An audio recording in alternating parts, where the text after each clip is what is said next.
This show is sponsored by We Are Change Fresno.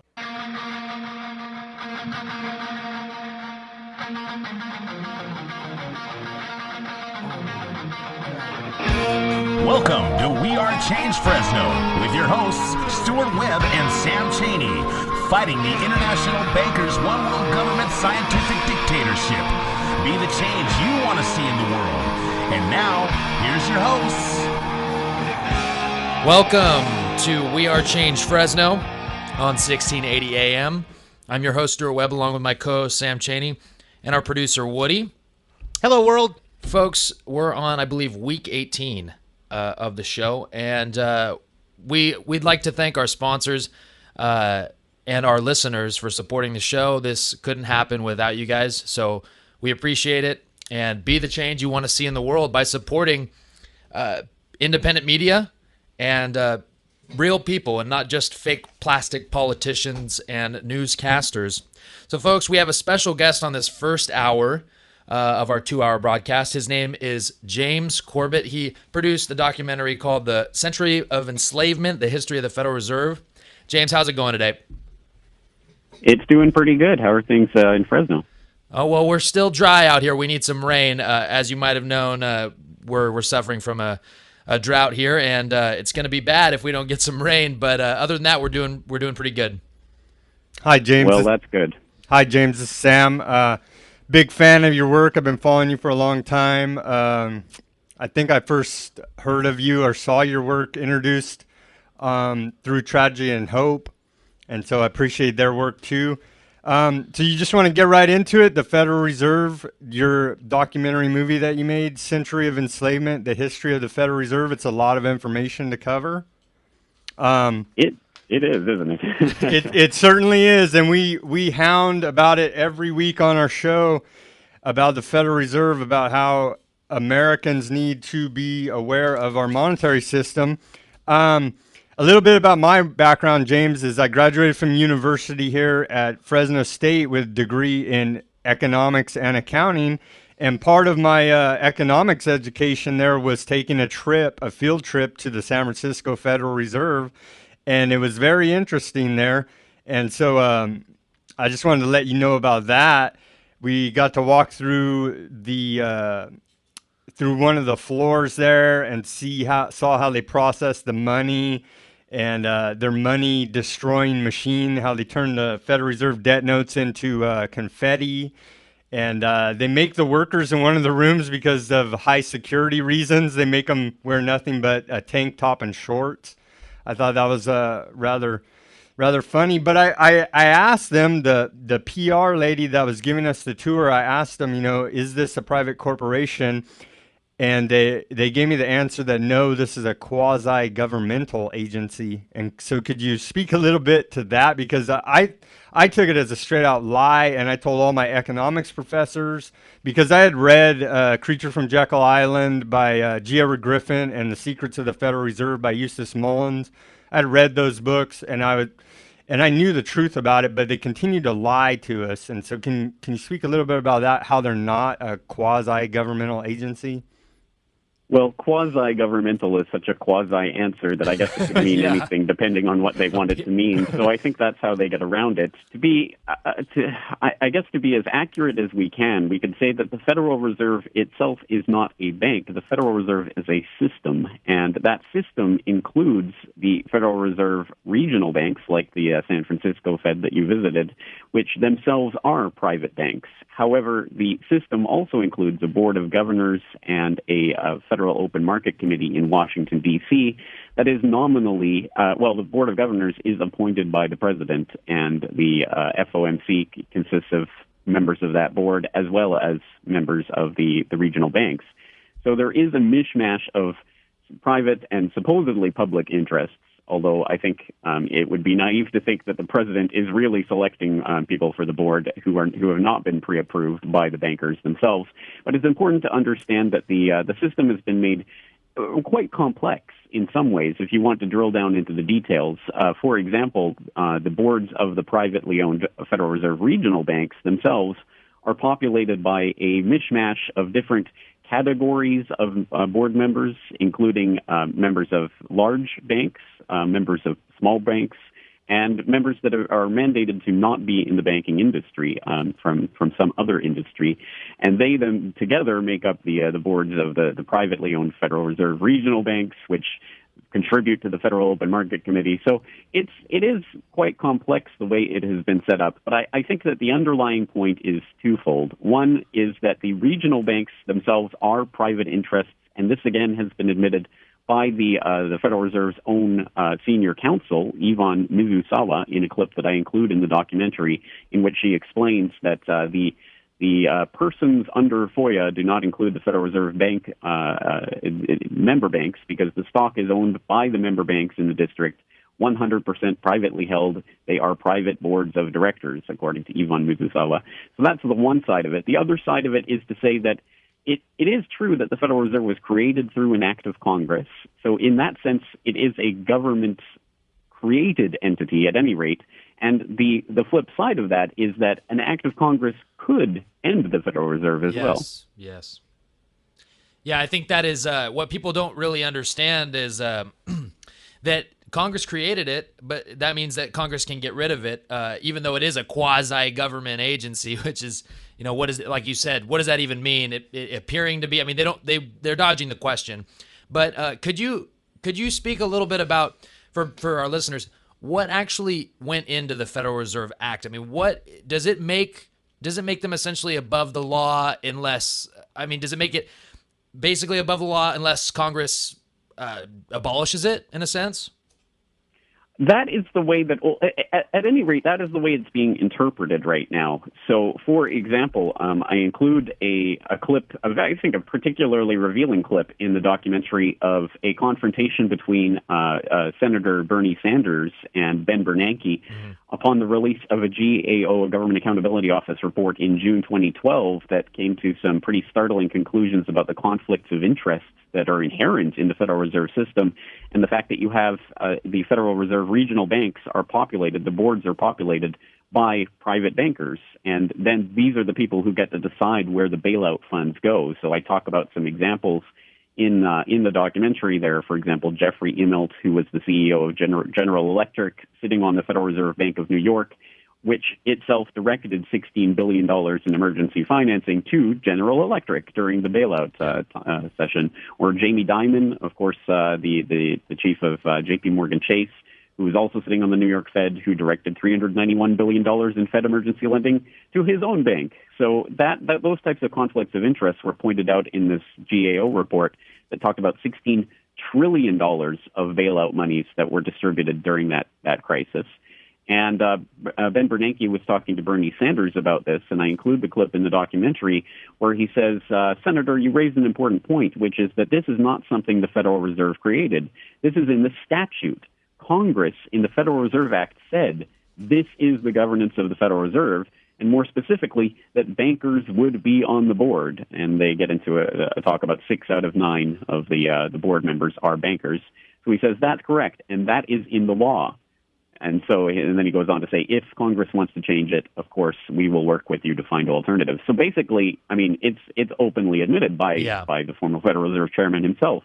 It is in the law. It's part of the statute. It's part of the act. It's the way the system was constructed that bankers would have the majority say over whatever was happening in these regional reserve banks, which themselves get to direct this emergency lending and the bailouts and all of that, which is really what the heart of this system is. It was in 1913, the Federal Reserve Act was passed as a way for the bankers to monopolize the money supply itself of the country, the creation of the money, the overseeing and regulation of the banks, and basically complete control over the industry which they are participating in, but an industry that itself is the very basis of the economy. So the power that was handed over to these private interests in 1913 is almost unimaginable, and that's why there was such secrecy and such duplicity in the creation and passage of the act.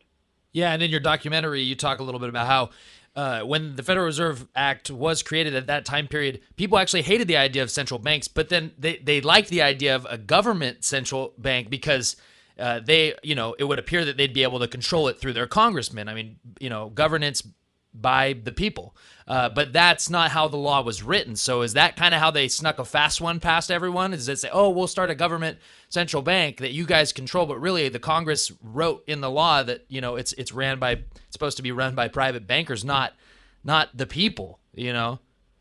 Right. That's essentially exactly how it took place, because the idea, there had been, as I go over in the first section of the documentary, there had been a long history of various central banks that had come and gone in America, but there had not been one since the Second Bank of the United States was killed by President Jackson back in 1836.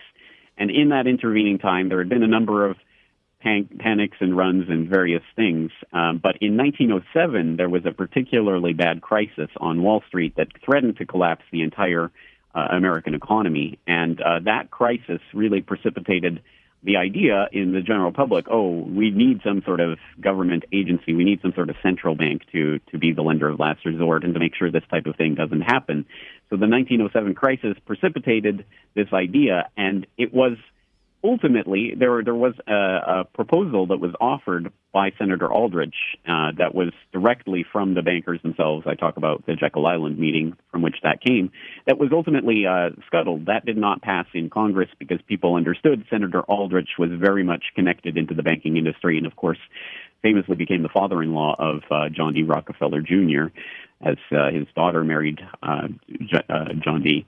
So that was ultimately scuttled. And then what was brought in as a replacement for that was a different act that basically incorporated most of the same elements, but had more of a window dressing of there's going to be a sort of public overview of this system. And that's where we get this idea of what is called a decentralized central bank. And again, it's the idea that there's what's happening in Washington, the Board of Governors and the Federal Open Market Committee, and then there's the regional banks. And there's supposed to be some interplay there between public and private interests as what was seen or what was touted as something of a compromise, I guess, between the idea of a completely banker-owned and operated central bank and one that was completely public. And that was a compromise that the people at the time were generally happy enough with.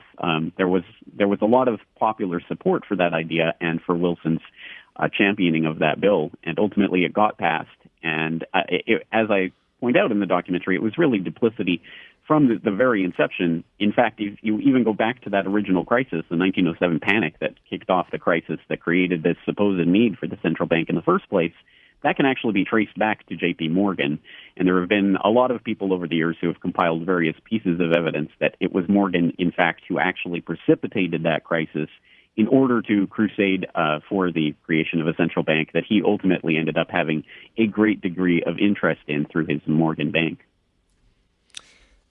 James, it's hard to get people interested in economics and monetary policy when you would think it would be the exact opposite, because that's what the majority of people spend the most of their time trying to do in this country is earn a buck. And so how do we make it exciting? Me, I'm an economic nerd, right? I went and majored in it in college. I liked it so much because I wanted to understand what the heck's running this system. And so, but how do we, for the general dumbed down masses out there who just like football and fluoride water, how do we get them interested in economics and an understanding about the dollar and what's really the economic engine driving the majority of time of their life that they spend out here in the United States trying to earn a buck? How do we get people excited and interested in wanting to learn about it? Well, that's such an important question, but I think we have to think about that question in its historical context, because as I try to point out in the documentary, if you look at the history of the United States from its inception up until the midpoint, or up until really the creation of the Federal Reserve, the idea of the monetary policy, the creation of money, the banking system was really at the heart of the U.S. political system. There was entire political dynasties rose and fell on the question of central banks and the banking system and keeping the bankers in check. And obviously, one example would be Andrew Jackson, who won his second term in office, literally crusading on the slogan "Jackson and no bank." Was his political slogan in his 1832 reelection, and he won reelection. with a popular mandate to go and destroy the second bank of the United States, which at the time was the central bank. So this has been an incredibly important part of American political the American political life. People understood the connection between the banking system, the creation of the money, and what ultimately happened in their own pocketbooks and what they were able to purchase. That has been disconnected and decoupled over the past century, I think, as part of a concerted effort to completely eliminate knowledge of and understanding of the banking system and how it relates to our everyday lives, as a part of a coordinated propaganda campaign that has been exceptionally successful.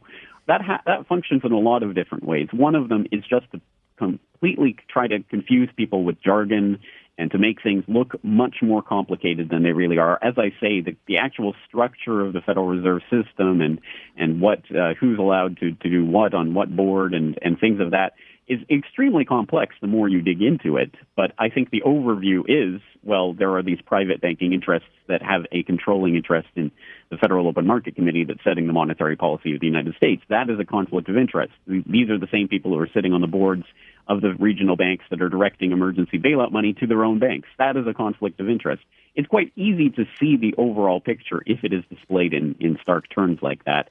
And it's quite easy to see in the wake of something like the 2008 crisis, why the banking industry is such a vital part of the economy. And when it becomes this derivatives, casino, subprime, collateralized debt obligation, crazy funny money economy, as what we've seen more and more developing over the past few decades, that's when it obviously connects with people's pocketbooks when there's a sudden, it's a huge downturn in the economy and people start losing their jobs. So we saw an upsurge of interest in the wake of the 2008 crisis, and to a certain extent, that's part of what has led us to the point where we are now, which I think if you went back even 5 years ago, most people out there, including most people listening to this, may have heard of the Federal Reserve, but probably didn't have a good idea of even what it was, let alone what it did or how it connected in with the economy.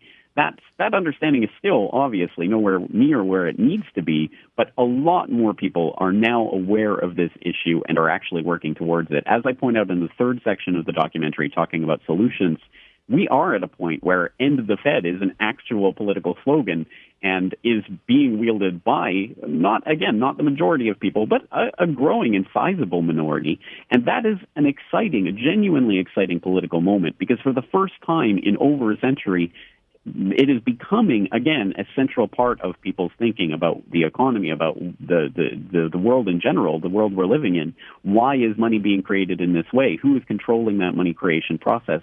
Is there a better way to do it? These ideas are starting to be discussed again, obviously thanks to politicians like Ron Paul and others who have popularized some of this knowledge.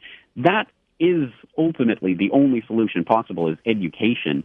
People have to become educated on this topic, and there are a million different ways to do it. Obviously, different people will respond to different things in different ways.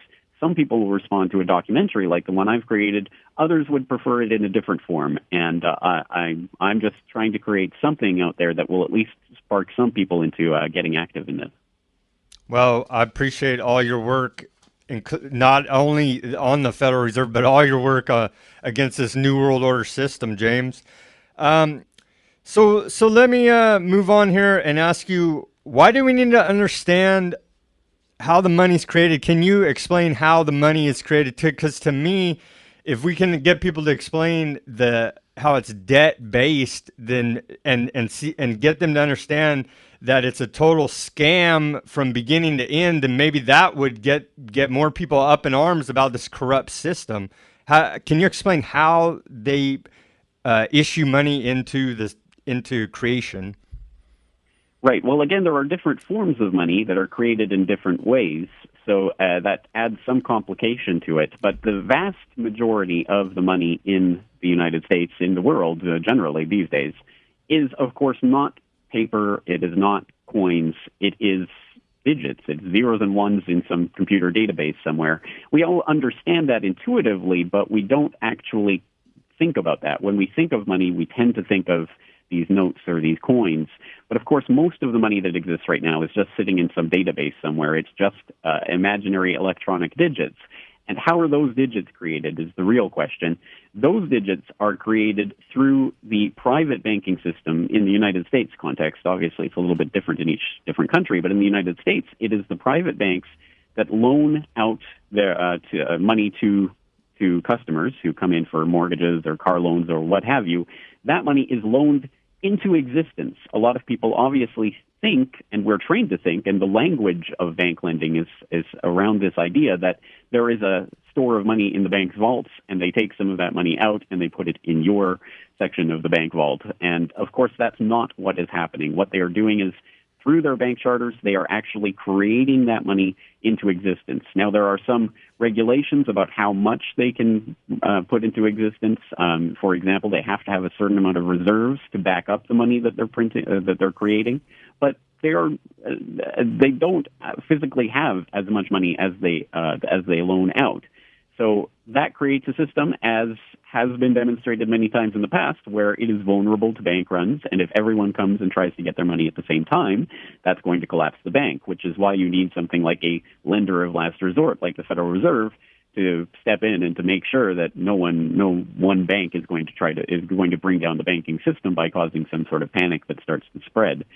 So anyway, this is a long way of saying that the vast majority of money is created as debt. When people go into a bank for a bank loan, they are creating that money, and that money is created out of nothing, out of the banker's charter, but really not out of nothing. We can say it's created on the basis of the borrower's pledge to repay that loan over the course of however many years or decades. And it is really the people's labor and their repayment of that loan that is backing up that money. And once we start to realize that, we can start to realize that the middleman in all of this, the bankers, are completely useless in this creation process. All they are is a middleman who, for some reason, is given the power to create this money and, of course, given the power to collect interest on that money. So they get real money in exchange for this phony nothingness that they create out of nothing, on the back of the actual blood, sweat, and tears of the people who are laboring in the economy. And that is a system that is clearly designed by the private banking interests who own the banks and who are the only ones who really benefit from that particular form of money creation. Yeah, well, and to get a little more technical, it's actually an accounting entry in their general ledger that they just make the entry, and they're using the U.S. taxpayers as collateral on their phony entry. And we have been battling with Ron Paul leading the charge. Now Rand Paul has introduced the legislation.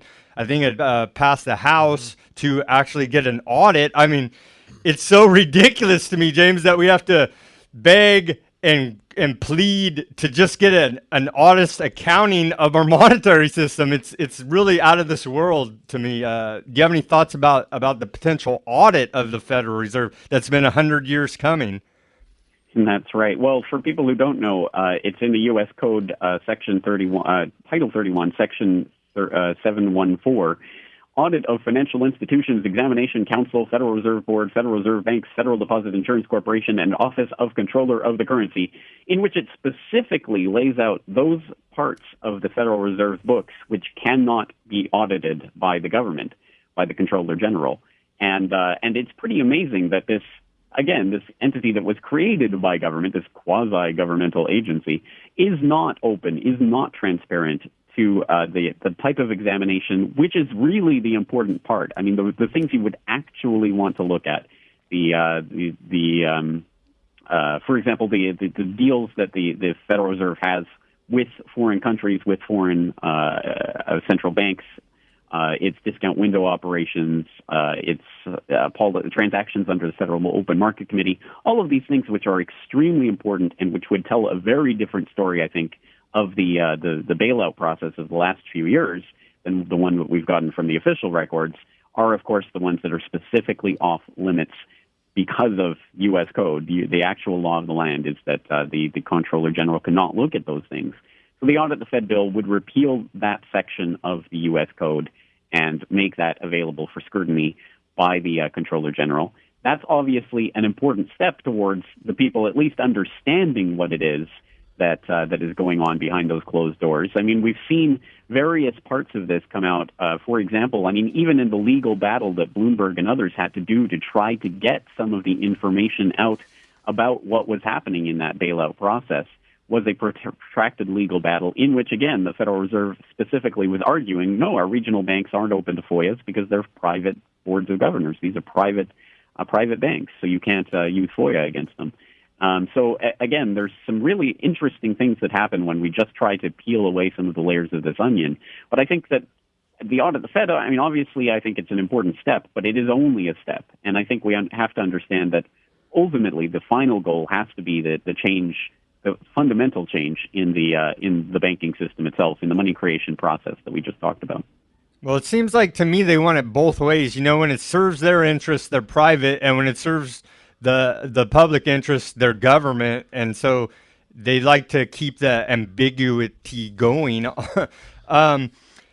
So their mandate, which they claim is stable prices, full employment, and a growing economy, and we see none of that from them. So it seems like they're rapidly losing any credibility that they might have. Not even rapidly. I mean, since the creation of the Federal Reserve in 1913, the dollar has lost 97% of its value. So if it's supposed to be some sort of stability generating mechanism, it has signally and clearly failed to do that.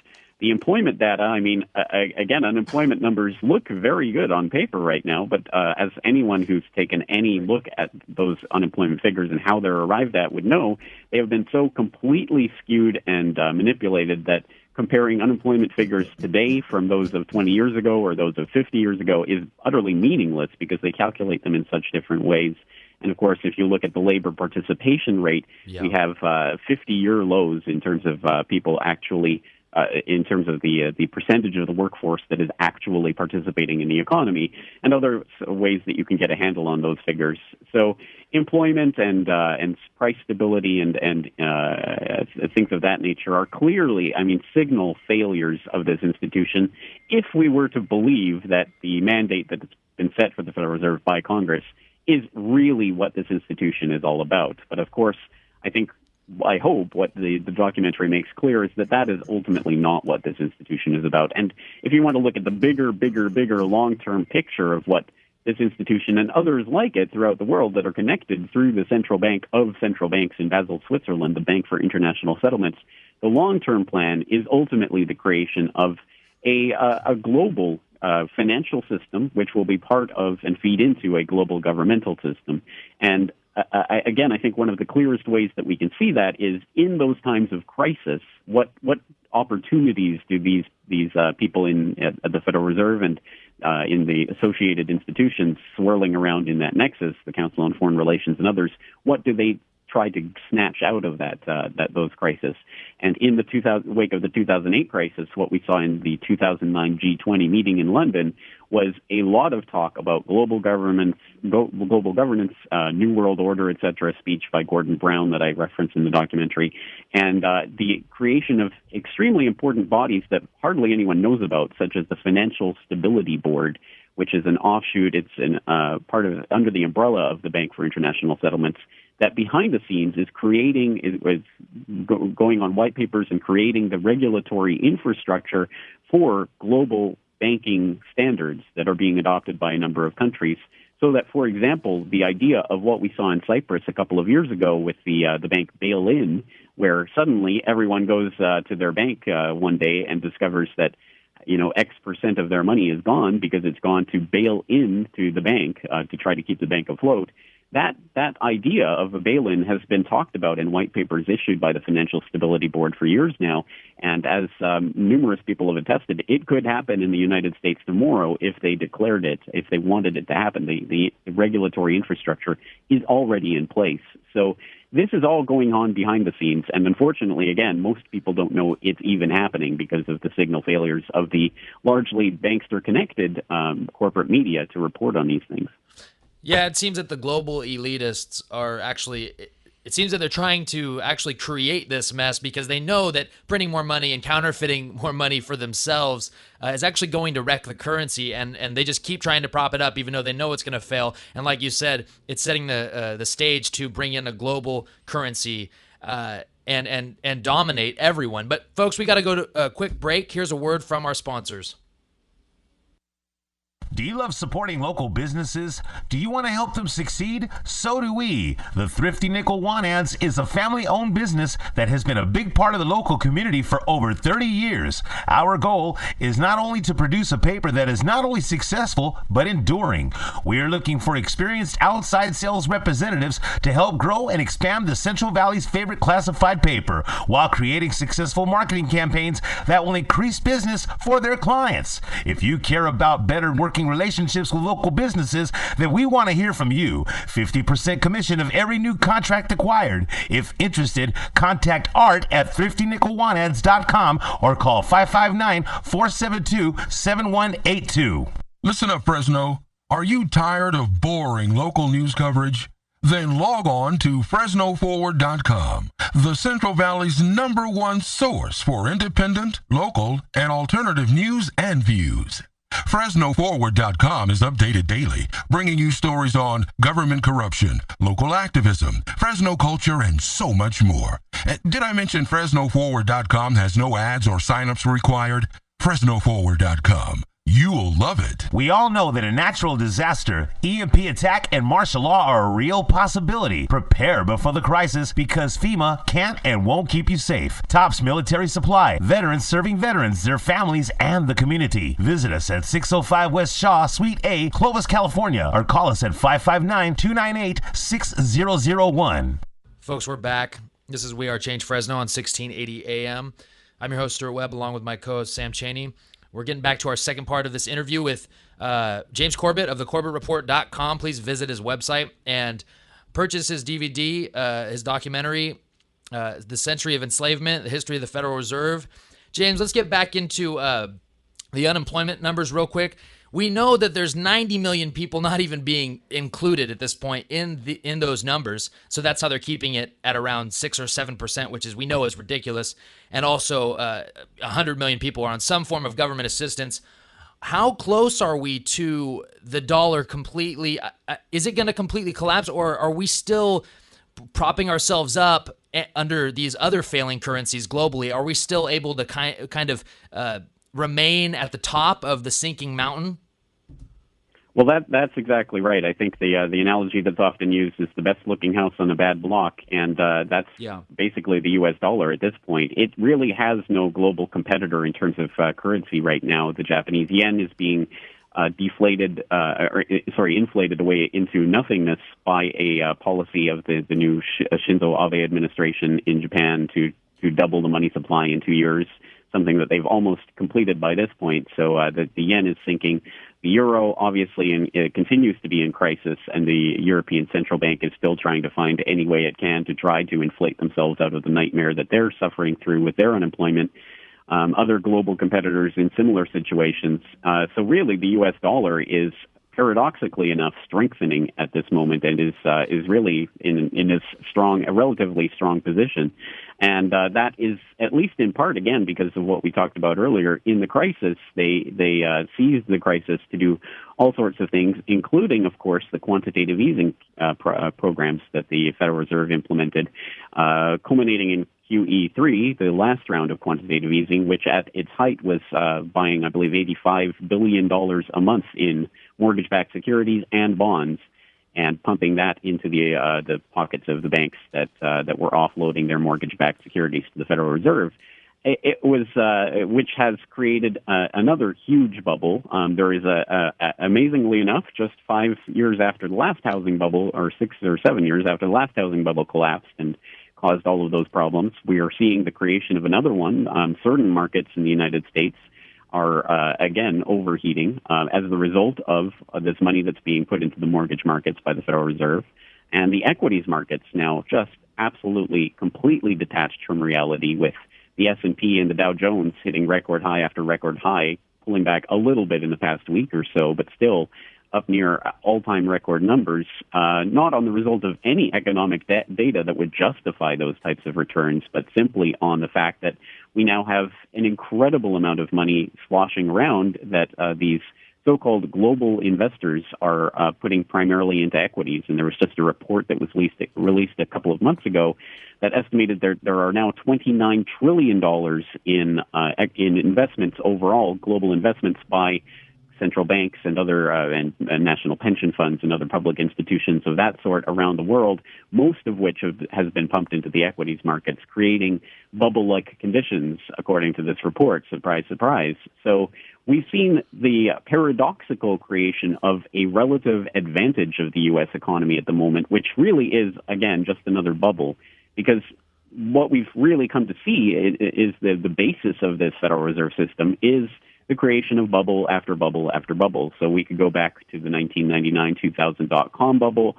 When that popped, then the Federal Reserve, at that time led by Greenspan, lowered interest rates to nearly zero, kept them there for a very, very long time in order to run up the housing bubble.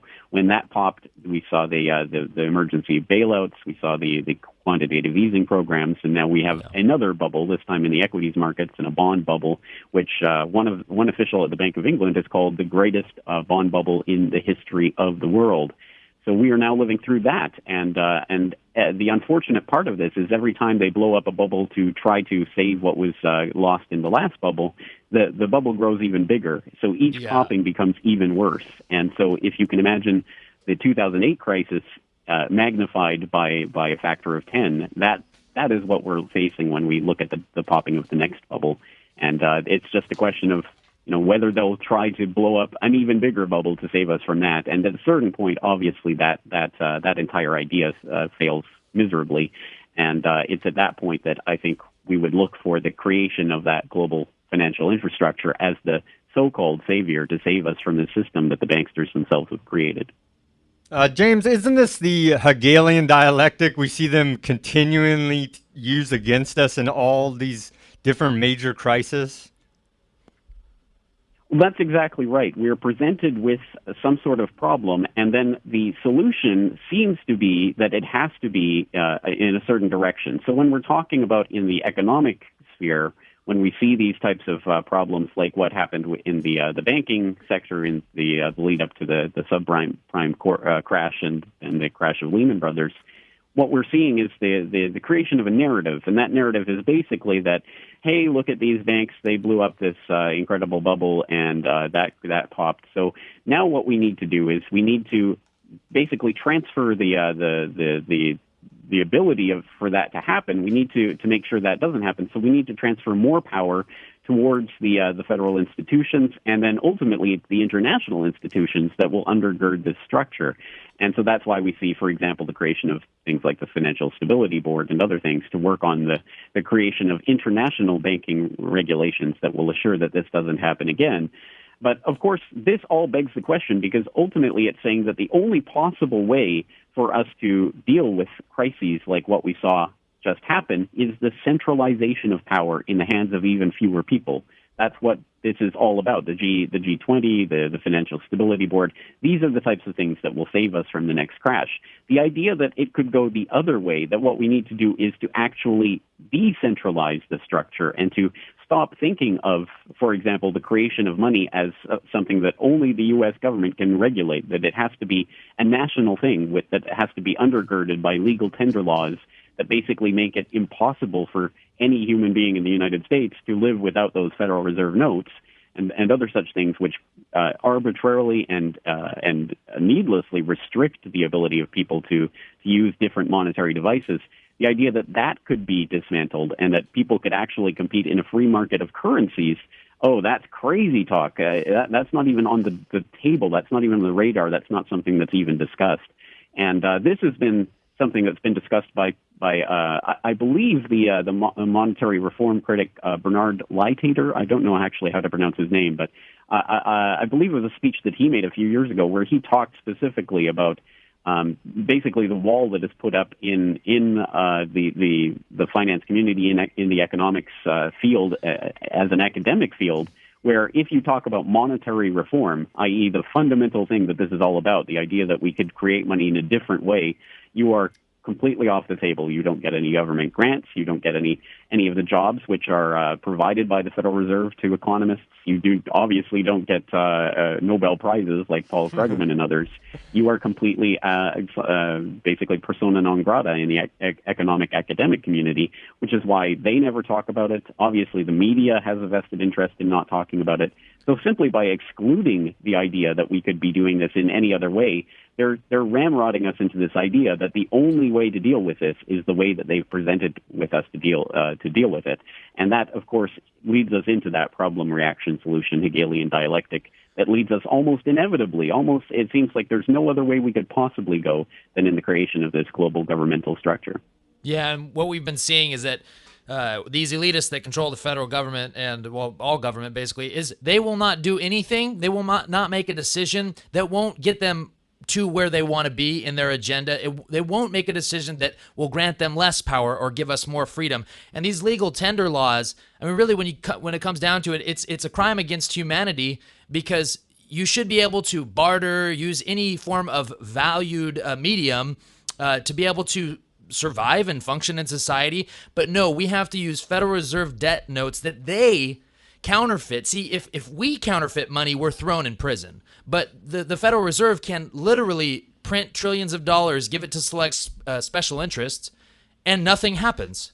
So it's these people that are running the Federal Reserve are really, I mean, they are the worst kind of people. And like you said, it's the Hegelian dialectic. They're creating the problem, and then just they want more power to help fix the problem that they created.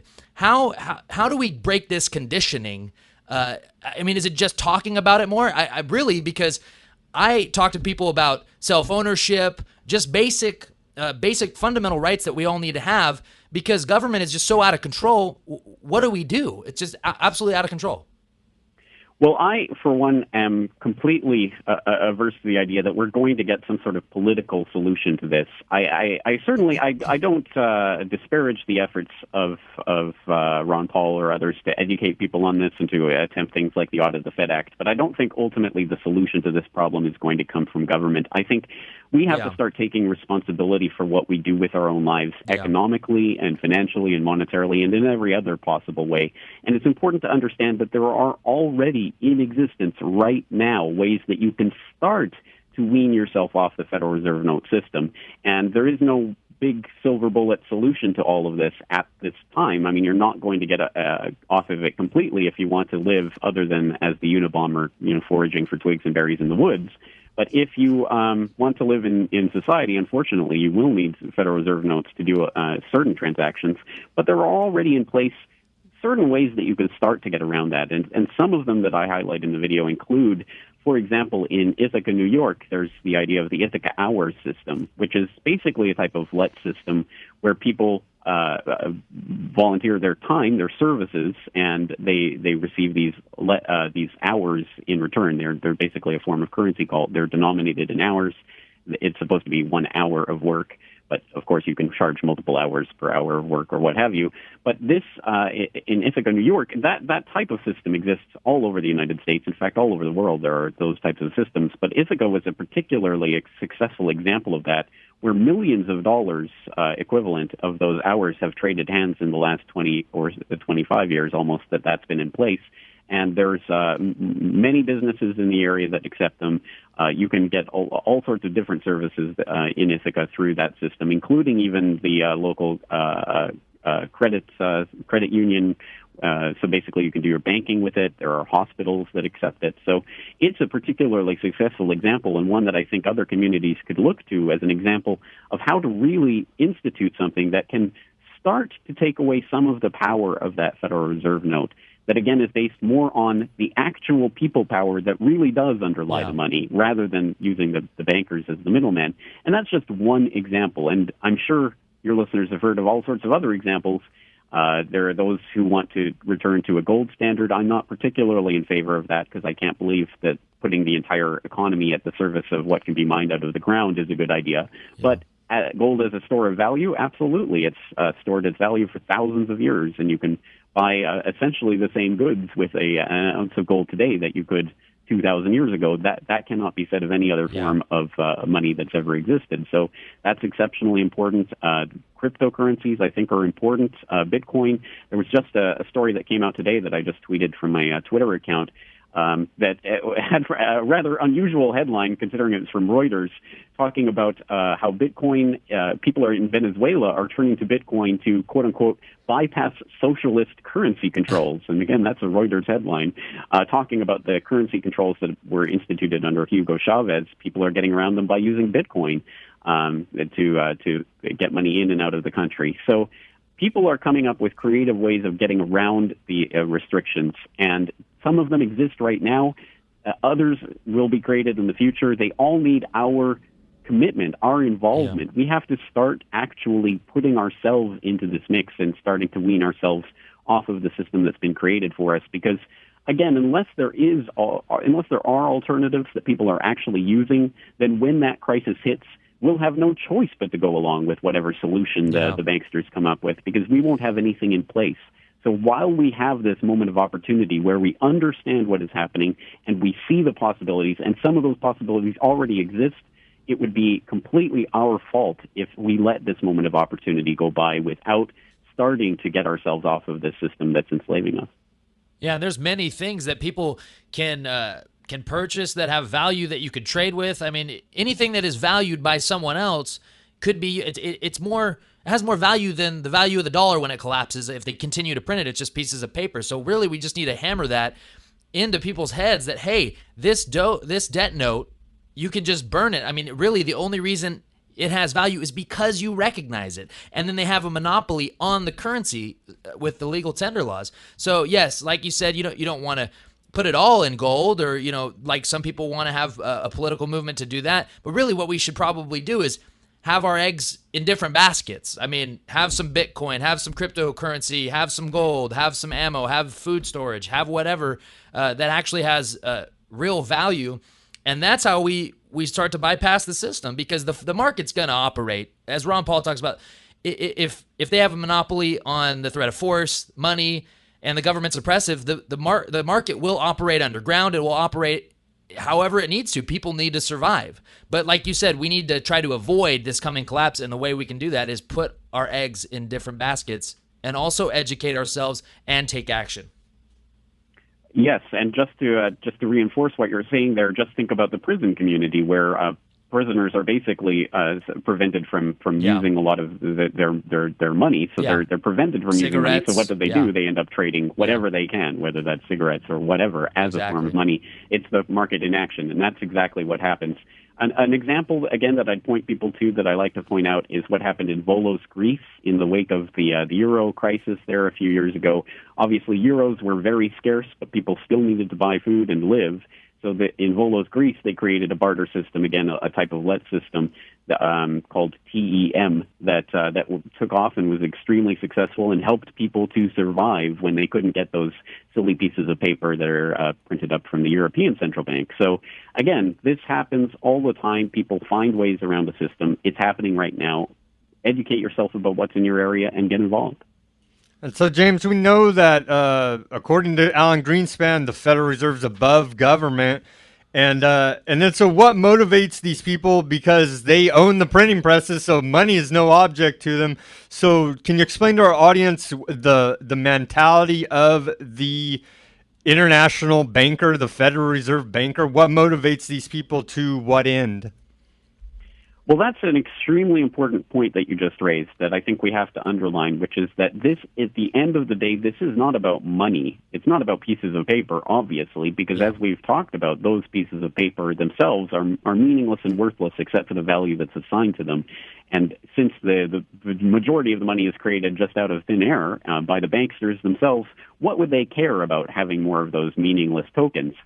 Money is only valuable insofar as it's a proxy for power. It's about political power. It's about power over people. It's about control over resources and wealth and the things that make up the world. And when we see it in that context, at the end of the day, this isn't about money. This is about power. Yeah. And so the consolidation of power that happened in 1913 with the creation of the Federal Reserve was an important stepping stone to the point we're at today, where it's so demonstrable in so many different ways that there are very, very few people at the very top of this financial pyramid that control the vast majority of the economy. And that is going to consolidate even further if things continue the way they are until eventually we do end up in that global financial system.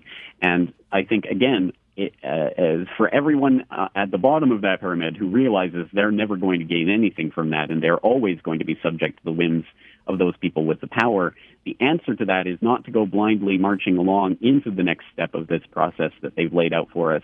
It is to go in the other direction and to try to find ways that we can cooperate with each other. The people in the actual productive economy who really underlie the money and back it up and do all of this themselves with their blood, sweat, and tears can use that, can harness that to create a people-powered system that's about the people themselves, not about the bankster elite. And if we continue to grasp the momentum that we have right now, we can actually push this through to something different, something new and different, and hopefully better. And it's an uphill battle, and it's a constant struggle. I don't think we'll ever find the perfect system, but we have to continue trying, because otherwise, I think the future has been sealed for us. Yeah, we preach on this show continuously that if you're a government worker, you work inside these financial institutions and whatnot, at the end of the day, you really don't benefit from the system. Maybe you're living a decent lifestyle right now, but as we went over earlier, they can pull the rug out anytime. They control the interest rates. And so it's in their best interest to actually overthrow the system, isn't it? It absolutely is. No one benefits from this except for the very few at the very top. And obviously, they like to pass out scraps from their table in order to incentivize people to go along with the system. But there's always people in there that are working in various ways to get truth out. And I think we have to take advantage of that when it happens. For example, people might have seen recently a whistleblower from within the Federal Reserve Bank of New York, Carmen Segura, has just released some recordings that she made at her time at the New York Fed, showing that the New York Fed will not go after someone like the Goldman Sachs, who really are the people who own the banking system at the end of the day. Again, that's up on ProPublica and This American Life just had a podcast about it. I hope people will check into that. That, again, just adds more data points to this picture that shows that the banks are the ones in control, and it doesn't benefit anyone except for the people who are owning those banks. Yeah, and the banks, the Federal Reserve, funds government, so the government's not going to prosecute these banks when they commit major crimes because they'll just fine them billions, a couple $1 billion, but of course they can just print that money or just digitally input it and pay their fine, and no one goes to jail. So they're above the law, and it's all for show at this point. Any prosecution is all for show. Nothing will actually happen. No one will actually go to the banks won't go to jail. It'll be a person they threw under the rug, like Lois Lerner, as when it comes to the IRS scandal. And so what our audience needs to realize is that these people are ruthless. They are willing to collapse our entire system illegally, and no one's going to go to jail because our government is funded by these people, these global elitists.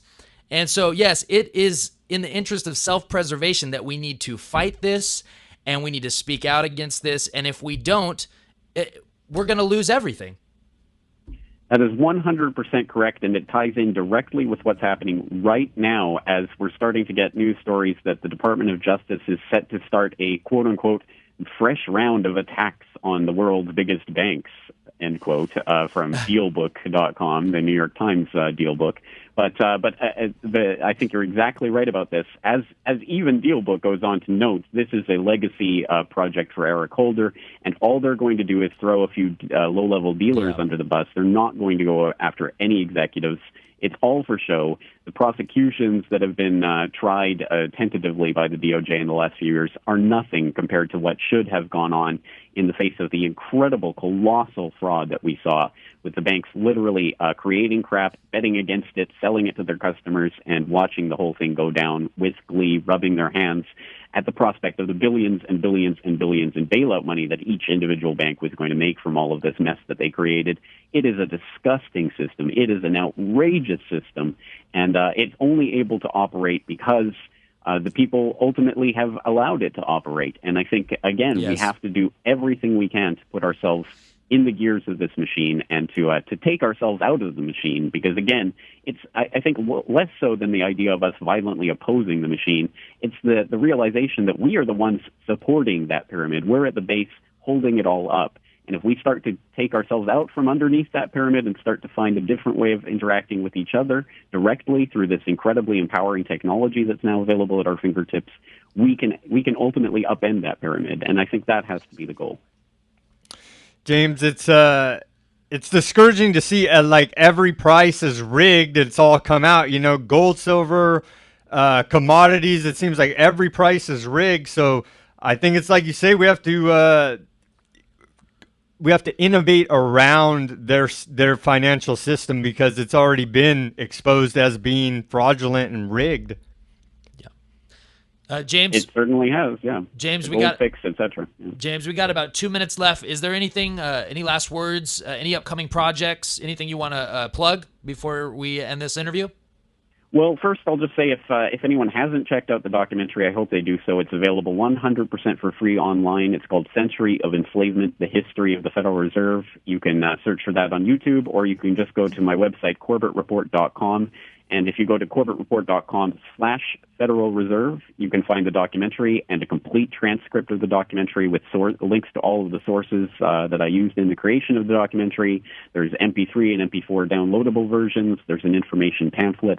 All of that there on the website. Again, 100% for free. Just get the word, spread it out to other people that you think will respond to that. And of course, there are DVD copies available for sale there on the website as well. And people should buy the hard copy, support the source of this very, very valuable and important information. And James, you also want to plug, aren't you the editor of the International Forecaster now too? That's right. I write the lead editorial for the Forecaster. It comes out twice a week on Wednesdays and Saturdays. So that's at theinternationalforecaster.com. And I also have my own subscriber newsletter that people can look into on the website that helps to support my work. Awesome. James, well, thank you for joining us. Very, very important information, folks. We really appreciate it. Hope to have you on again soon, but good luck with all your upcoming projects. We really appreciate it. Thank you for having me on. I appreciate that. Thank you, James. Support alternative media because the mainstream media is lying to you. Exactly. Folks, we're going to take a quick break from our sponsors, and we'll head into the second hour for some news. This show is sponsored by We Are Change Fresno. This show is sponsored by We Are Change Fresno. Folks, we're back. This is We Are Change Fresno on 1680 AM here in Fresno. I'm your host, Stuart Webb, along with my co-host, Sam Chaney. We just got done speaking to James Corbett over the phone in our first hour. It was a great interview. If you didn't catch it, go to our YouTube channel. We'll have it up. We'll have it posted, and you can listen to the entire thing. Also, visit his website, thecorbettreport.com. I think it's just corbettreport.com. Watch his movie for free on YouTube, his documentary, Century of Enslavement, The History of the Federal Reserve. And also, maybe think about purchasing the DVD and support alternative media, independent media that doesn't get bailouts from the government. And also support independent media locally, like our show. And we really like to, again, thank our sponsors and our listeners. We just got a sponsorship. We really appreciate that. It's helping our show continue and help bring these issues and this information to anyone who will listen, our audience. So we'd like to, thank them. And it's important. Be the change you want to see in the world, folks. That's what we're trying to do. Sam, what do we have on this second hour? So support independent broadcasters that are trying to bring you the truth. Support the source of this valuable and important information, because you're not going to hear this in the mainstream media. They are paid propagandists, paid to lie to you. They get off on lying to you. Okay, these people are scum of the earth. Know that. Stuart, what we have here, the first story is the Stockton bankruptcy case, and this is out of the Fresno Bee. I want to give them credit for writing it. From their editorial board, And it goes on to say a judge's potentially groundbreaking ruling in the Stockton bankruptcy case should send a clear message to the legislature. It cannot rewrite federal bankruptcy laws.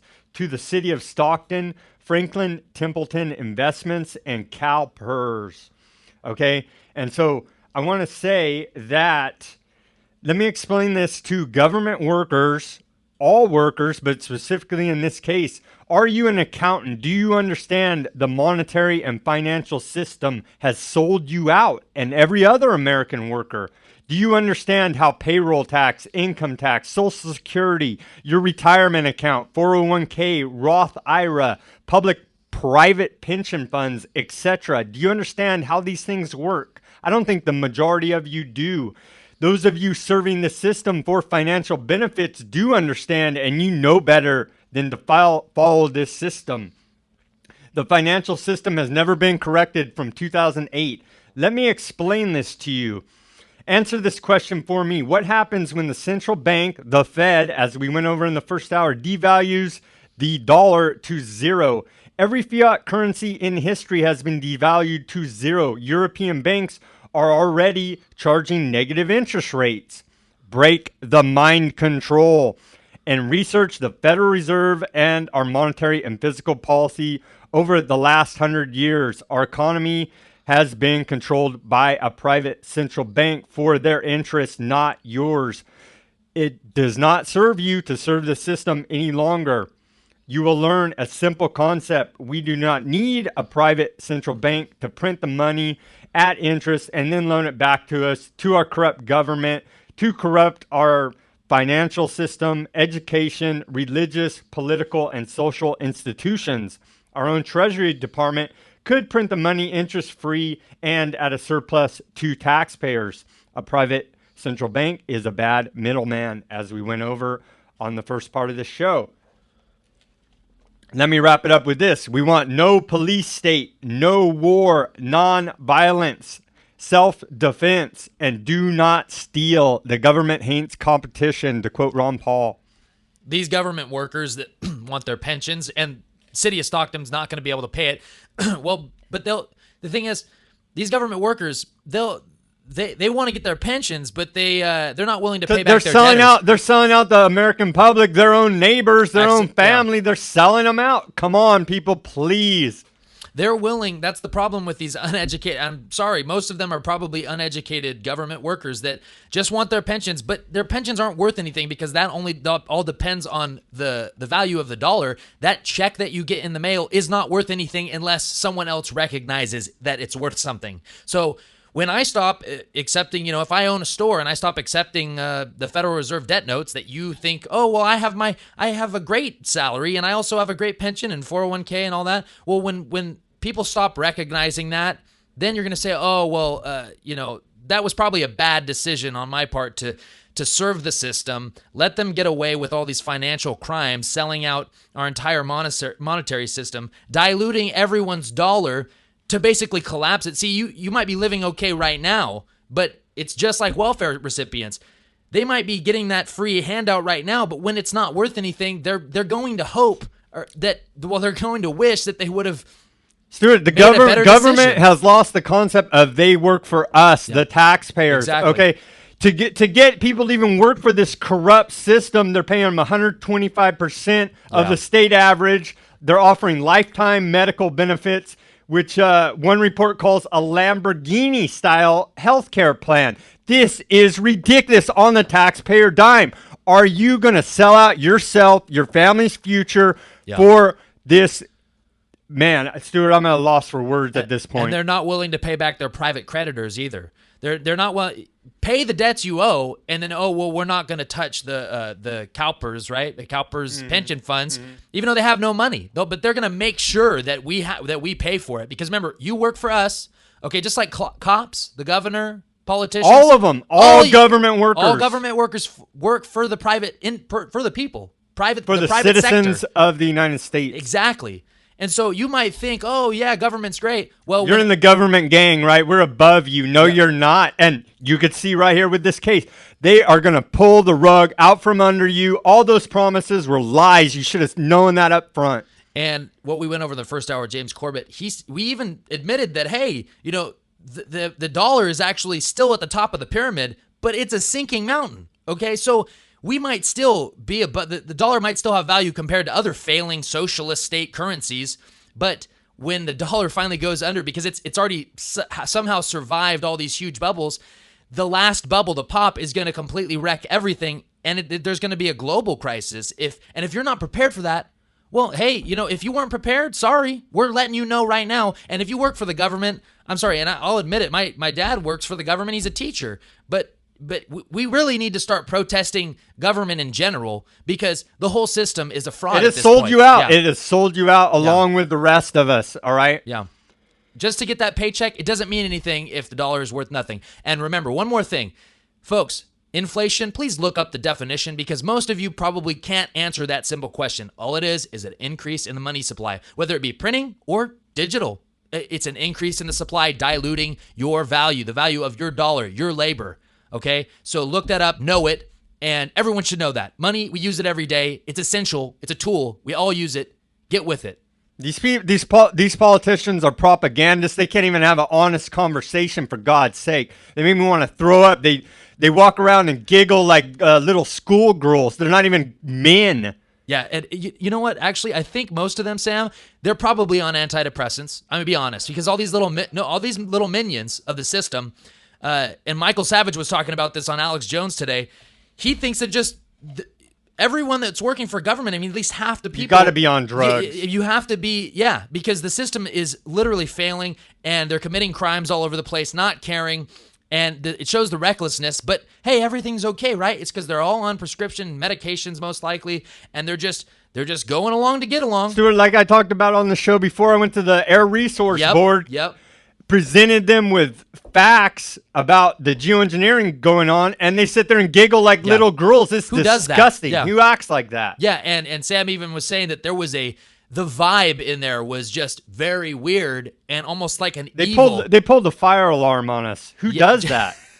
To get out the citizens, and then they act like little kids, and it's because they're all brain damaged. Yeah. They act like we're bad because we're concerned about our air quality. And they work for us, okay? But yet, no, we're the slaves and the serfs they treat us like. But it's all going to come down. And they might think that they're all hot shots now because they get a nice salary. But when that salary doesn't seem to buy much, they're gonna wish that they had chosen differently and chosen the right side of history instead of being a part of this giant scam screw job run by, seriously, devil worshippers. I'm going to be honest. George Bush was a Skull and Bones member. We're just going to continue to reiterate that, as well as John Kerry, our current Secretary of State. And those are the kinds of people that are involved in snuff films, Bohemian Grove, human sacrifice rituals, and that's who's running the system. So don't giggle like a little schoolgirl, because when it all comes down, you're going to wish your heart was right with the man upstairs or whatever you believe. But look, it's all going to come down. So we got a traitor right here. The former mayor of New York City, Michael Bloomberg, was knighted by the Queen. Yep. I mean, that makes me want to throw up. This guy is going around saying he wants no Second Amendment, pouring millions and millions of dollars to fight against our Second Amendment, and he is knighted by the Queen. This guy's an open traitor. He needs to be brought up on treason charges. Yeah, and we've seen this with the Bush family being knighted by the Queen. This is all just their allegiance to these global elitists. I mean, we are still under, it's not necessarily a British rule, but it has a lot to do with... Didn't we fight a Revolutionary War so we don't have to bow to the crown? Exactly. See, it shows that we still have strong ties there, and it compromises our sovereignty. I'm sorry, when presidents get knighted by the Queen, and people will say, oh, well, the Queen doesn't really have any power. Well, then why is she the Queen then still? Okay? See, it's all this facade like, oh, no, it's just for show. Prince Philip's great, or what was the guy who got married? And this whole wedding was televised and made a big deal. It was all in these magazines to get people to think, oh, having kings and queens, monarchs, that's all good. No, that's what we fought and died for. Our forefathers went to battle with no shoes, okay, to fight for our freedoms. To earn our independence. And then we have Michael Scumbag Bloomberg that literally wants to disarm everyone and will fund people in other states, mayors in other states, just to support gun control. He needs to be brought up on treason charges. And the reason he's a billionaire, Sam, I believe, is because, all his... Well, he's a philanthropist. Oh, yeah. And the reason he can give so much money away and appear that he's a great guy, all these billionaires, it's because they have tax-exempt organizations that they keep all their money in. That's how they get around it, okay? So that's how Bill Gates is still the richest man in the world, but he continues to give money to everyone. Oh, yeah, it's because he's tax-exempt, okay? But no, that little, remember the little 12-year-old girl that wants a cupcake business, so she's shut down by the Health and Human Services, okay? It's a crime against humanity what they're doing. And Bloomberg, what a demonic dirtbag, trying to ban sodas or ban a certain size of soda in New York. What a joke. Do you really want to live under this? He cares about your health, but turns a blind eye to the stop and frisk policies by the NYPD. Oh, that's all good. Anything that he does is okay. Anything that he says goes. So you can't drink certain sizes of soda, but he wants to disarm you. And stop and frisk is okay. So people with guns, he doesn't want you owning a gun, but people with guns are supposed to keep us safe. Okay, think about it. Gun control, all it is control of all the guns. Okay? By government. That's all it is. Stop thinking that guns are just going to not exist. Well, he was knighted by the Queen to disarm the slaves. There you go. And he's still going to, he is so involved in trying to disarm the population of this nation. I mean, really, he funds all these gun control groups, and he's a criminal. Stuart, back to our own criminal governor in this state, Jerry Brown. A recent physical policy study issued by the Cato Institute has just come out, ranking California governor as the last for fiscal policy when the mainstream media marches around all day saying how great the recovery is. This is a complete and utter lie. Go check out the Cato Institute report about how Governor Brown ranked last in fiscal policy. Yeah, and it's not going to get better in California. That's why people keep leaving California. It's funny how people leave California, go to Texas, and then they act like Texans are bad, but they left California with that same mindset. You are the problem, people. We are the problem, okay? Not people in Texas and people that actually care about your rights and, being fiscally conservative and just having freedom.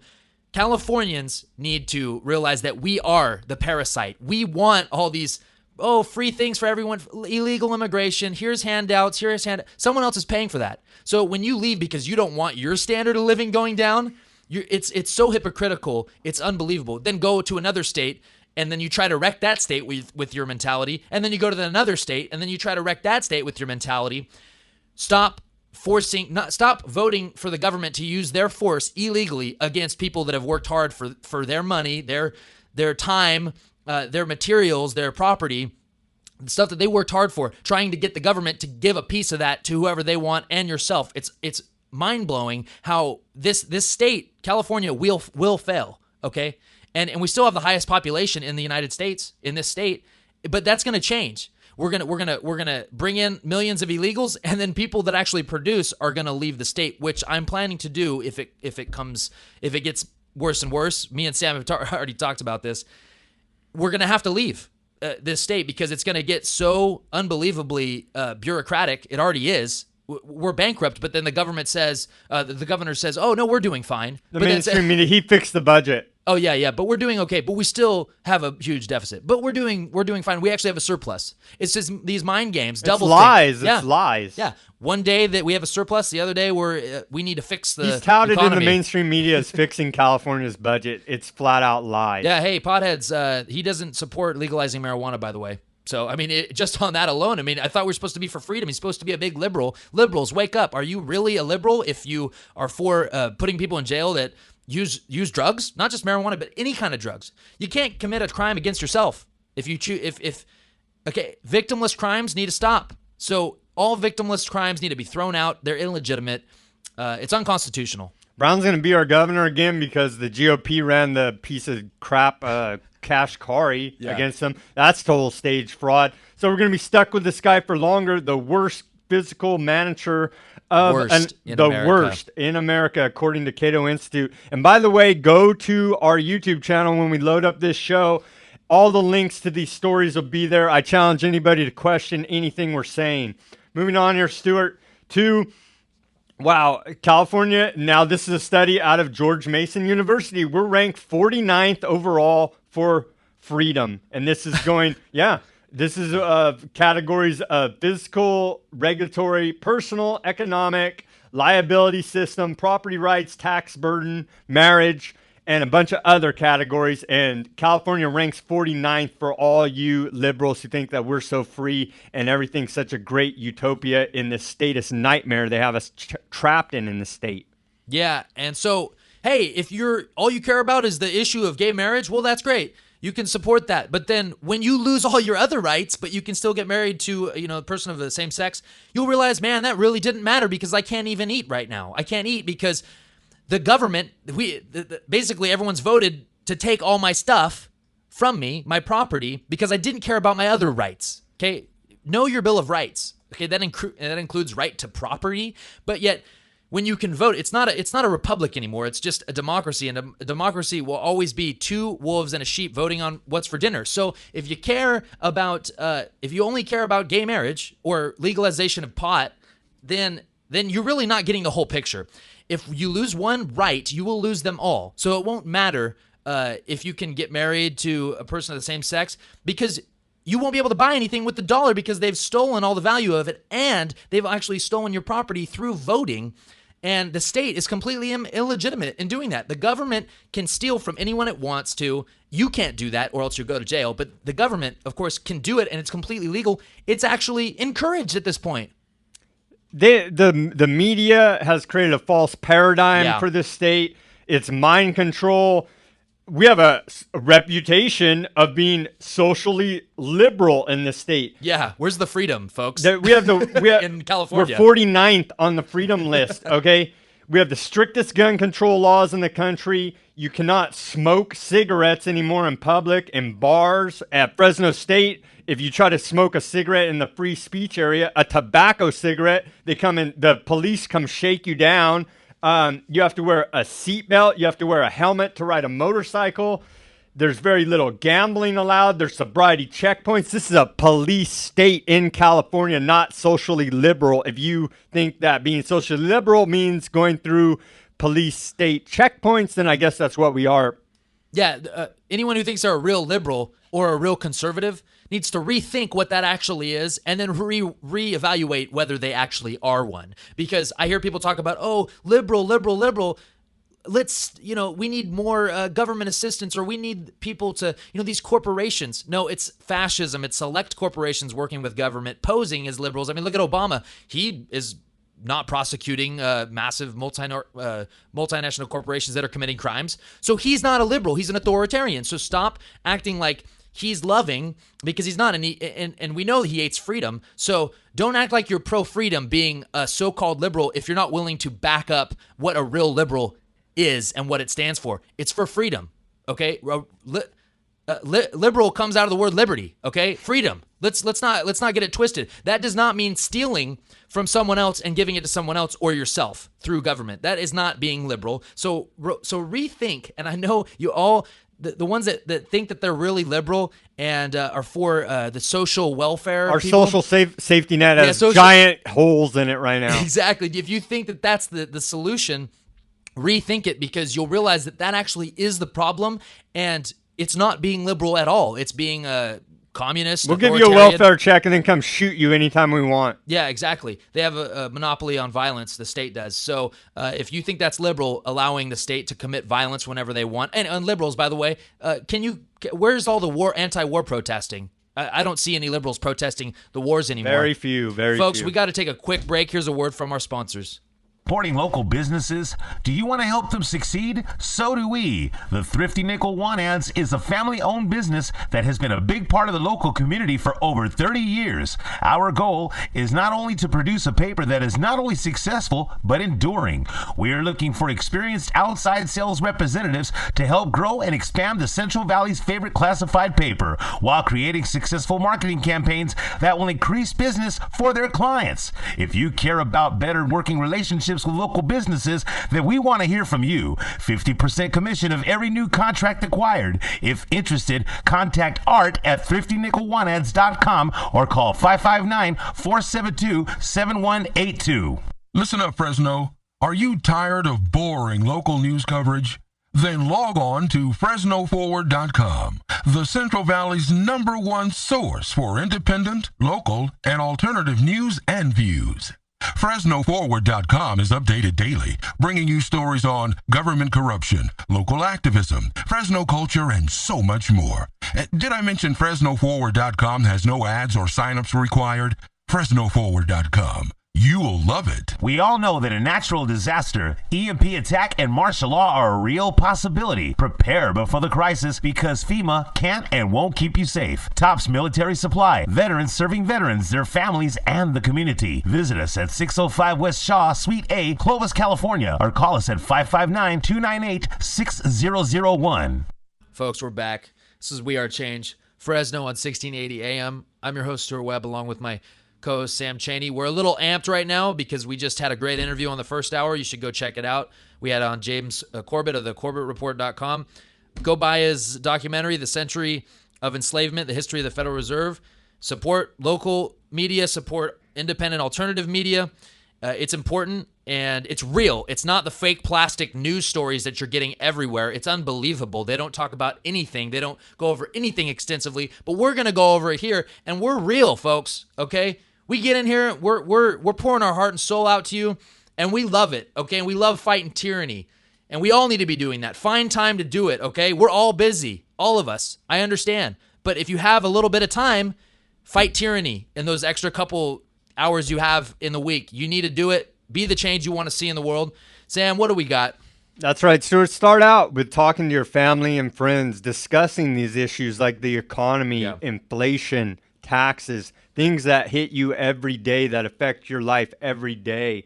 Start out by talking about small things. How can we change this? How can we change how we live a little bit here and there? There's no silver bullet. You can't do everything overnight. You can't save the world by yourself. But if we all do a little bit together, that's what is going to actually create some meaningful change in this world, to raise our consciousness level high enough above this mind control system that they have to defeat the Satan worshipers, how we went over last show, the dark occultists who are controlling our society down a very dark path toward neo-feudal serfdom.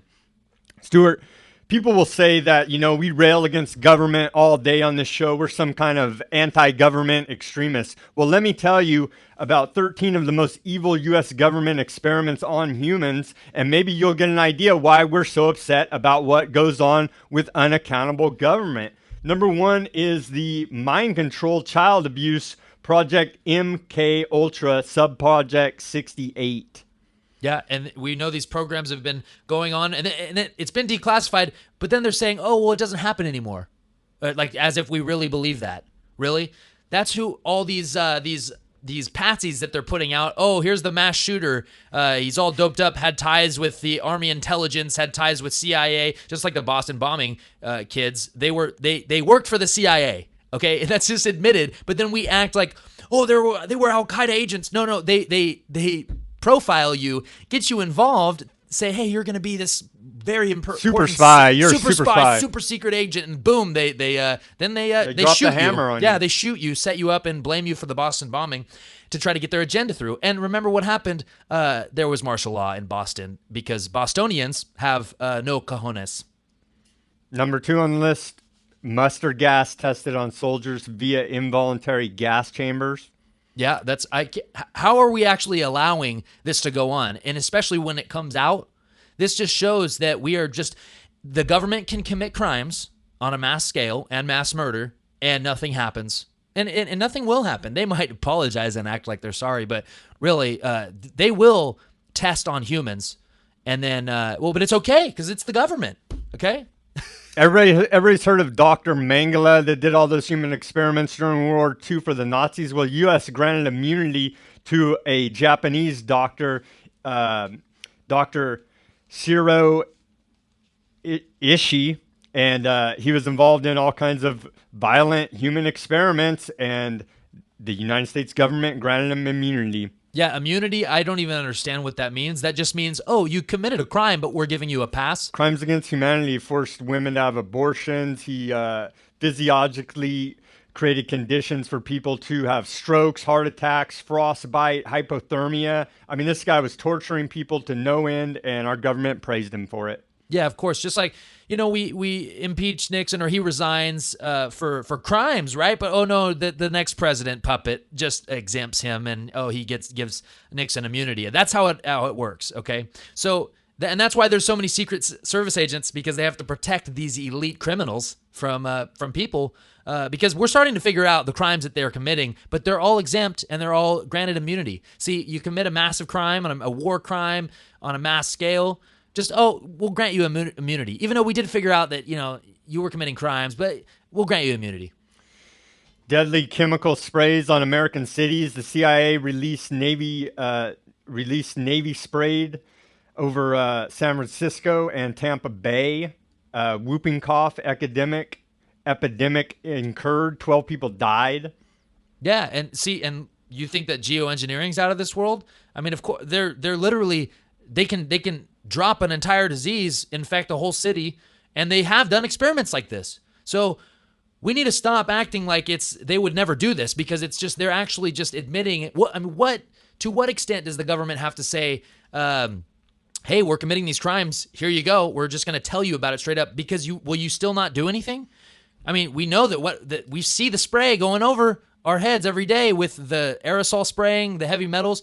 Of course, they're going to spray something like a bioweapon if they decide. Of course. Let me get this correct, Stuart. In Tampa Bay, they sprayed whooping cough, and in San Francisco, they sprayed bacterial pathogens which developed pneumonia. Yeah, it's just an experiment, Sam. I mean, that's not a crime. It's just an experiment. 12 people died. Well, yeah, but that's just collateral damage, because we got to figure out how these, and honestly, if you talk to people now, I mean, look how desensitized people are to war.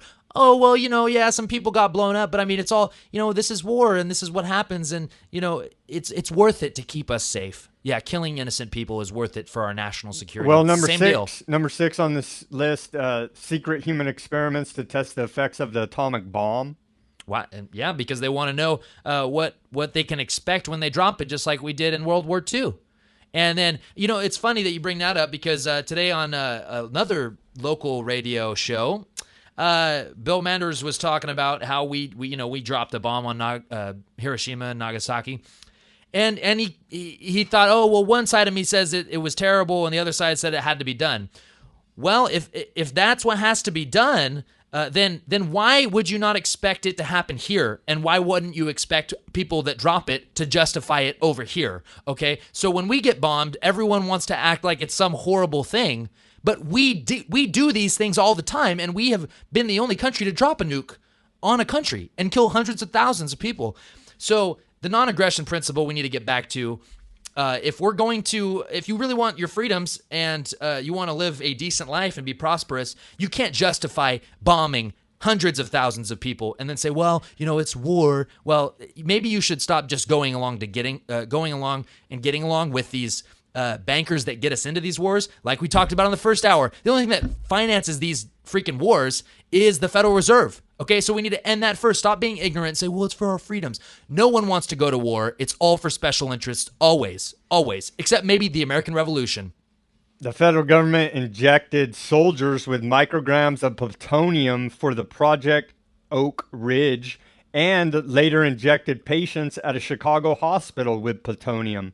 Yeah, and I always tell the Marines and anyone who goes into the military, when I talk to them after they got out, I like to, kind of get some information out of them to see what they've been through and what they've experienced, because they signed their rights away, and they've admitted, yes, we sign our rights away when we join the military. How is that you go to fight for freedom, but in order to do that, you have to sign your rights away to the government entity that grants you your freedom. Remember, the government doesn't grant you your freedom. God does. So you should never have to give up your freedoms to be able to go fight for freedom. Does that make sense? It should make sense to you, because it's just so hypocritical. We need to go fight the terrorists, but you have to give up all your freedoms. Here, and if you join the military, you literally sign away your freedoms. They own you, and they own your body. And so I would recommend you not go to the military if you like freedom and your rights. Number 7, Stuart, they injected prisoners with Agent Orange. They'll do anything to get their agenda through, because they want to see the effects of all these chemicals and all these bioweapons to maybe use them in the future, because that's what they're starting to do. If you look at the Ebola outbreak, they're letting it happen. They've been planning this kind of thing for years. The eugenicists want this to happen, and of course they need to test it first to make sure they know that they can vaccinate, and that's why they have a patent on Ebola, because they want to be able to control it. It's all about they'll start a disaster, folks, and people say, well, why would they want to do that? Well, they control the disaster. They make sure they do tests first, okay, before they move with their Hegelian dialectic. They're never going to do something that's going to give them less power or not move their agenda forward. Number 8, Operation Paperclip. They imported thousands and thousands of Nazi scientists who should have been tried for war crimes over to the United States to work as scientists under the United States federal government. Chase Paris Bank funded Hitler. So the globalists ran World War II. They created that war, and yeah, the British intelligence knew exactly what Hitler was doing. They were listening to him. He was basically a British agent, and so yeah, I mean, of course we're going to use the Nazis that we put them in there. I mean, we funded them, so yeah, we're going to bring them over there because they were really intelligent. So we have no morals. The elitists that run our government, which we need to realize, they have no morals. So of course they're going to put in Nazi scientists that do experiments on people, because the people that started the war, the people that run our government, the United States, are those people. Okay, they love fascism, and they love authoritarianism. They love human experimentation. Love it. They grafted twins together. They removed people's nerves without antiseptic. They tested explosive effects on people. And so it just goes on and on. They injected dye into children's eyes to try to change their eye color. Moving on here to number 9, infecting Puerto Rico with cancer.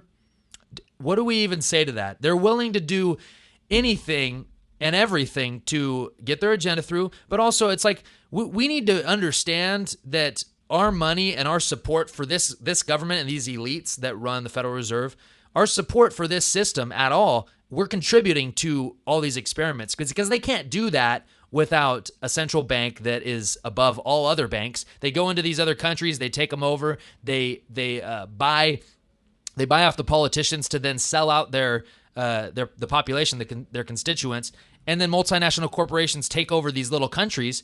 And of course they can do whatever they want there, because those people haven't really figured out that they've been sold out. And I don't know what it is with South America and Central America, but for some reason people are naive. Just in that area, they may know that there's corruption, but it just seems like it's just a free-for-all in those countries, and that's why you see this massive influx of the illegal immigration, because those countries are all collapsed. I mean, I'm not saying that's generality, but man, I mean, these multinational elite groups are willing to conduct any kind of experiments because they can get away with it. They can get away with it. Who's it going to prosecute? We own the United Nations. Well, they're propped up by the Rockefeller Institute. It was Dr. Cornelius Rhodes who injected Puerto Rican citizens with cancer cells, and of note, he later became vice president of the American Cancer Society. Wow, yeah, and people think that's why we've talked about this before, this Breast Cancer Awareness Month of October that's been such a trend in the last 10 years. It's absolute fraud. It's a joke. They know how to cure cancer. There's many forms. There's many ways to cure cancer, and that includes not eating foods that have, I don't know, plastics in them, aspartame, things that actually are horrible for your health. and they have a monopoly on all the food now. I mean, and then Monsanto's trying to make genetically resistant seeds to then spray us so that we can't grow anything. It's ridiculous.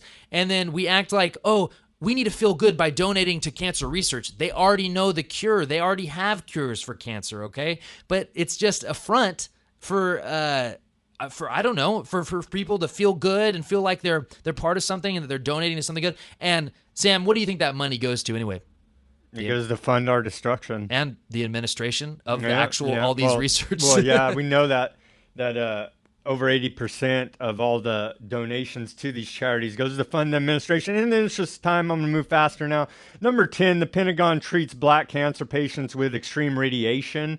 Number 11, Operation Midnight Climax. That's where prostitutes. Yeah, that's where they would bring in prostitutes and set people up in LSD experiments. Ran by the CIA. Yeah, run by the CIA. Number 12, radiation fallout on unsuspecting Pacific territories. And number 13, the famous Tuskegee experiments where they injected Guatemalans with syphilis. So let me ask you this question, audience. Who are the extremists? Us, who are telling you the criminal crimes against humanity that our federal government's committing, or us, or them? Who is it? Exactly. We're just telling you they're crimes. So we're the extremists because we're the bad ones for we want you to have freedom.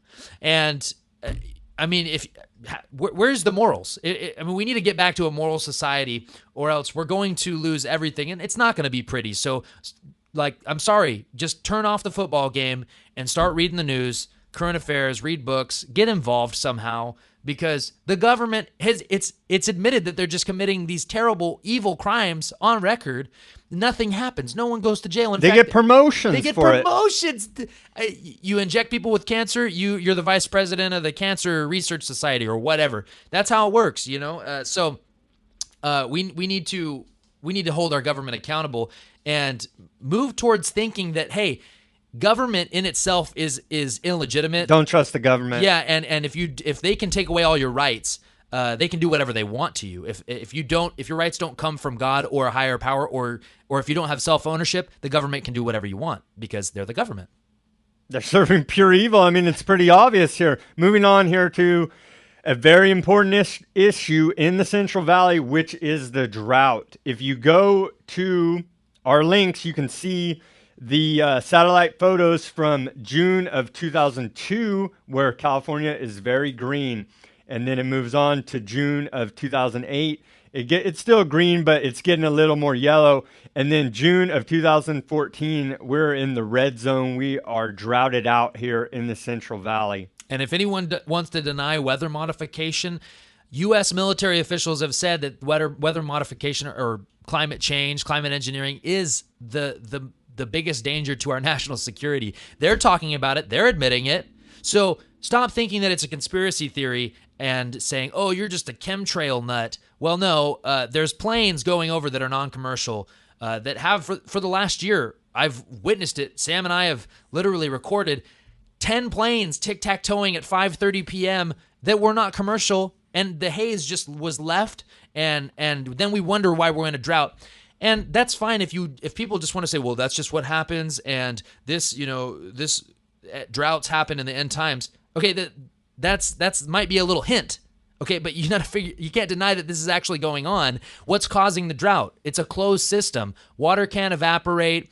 There's global dimming because of the spray that's clouding the sun rays from going down and actually finishing the water cycle. So this is happening. Stop denying it and just saying, oh, well, we're in a drought. That's just a cop-out. Figure out why.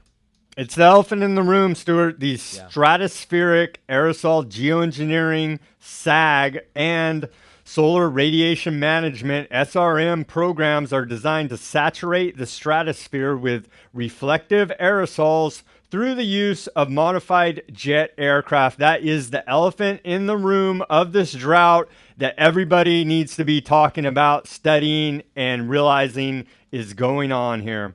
Yeah, and the engines, I forgot what type, I wrote it down somewhere. Oh, high bypass turbofan jet engines don't even release condensation trails. So they're actually just spraying. They have video just turning on the spray and turning it off. Okay, we're being attacked chemically, illegally, and the money, the funding, hey, it's coming from the Fed. Just if you want to, where are they getting the money to do this? Who's paying for it? They create money out of thin air. We went over this in the first hour. Folks, we got to take a quick break. Here's a word from our sponsors.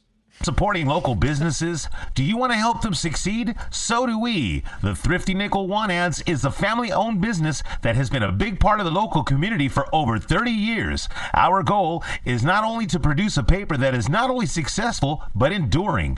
We are looking for experienced outside sales representatives to help grow and expand the Central Valley's favorite classified paper, while creating successful marketing campaigns that will increase business for their clients. If you care about better working relationships with local businesses, then we want to hear from you. 50% commission of every new contract acquired. If interested, contact Art at thriftynickelwantads.com or call 559-472-7182.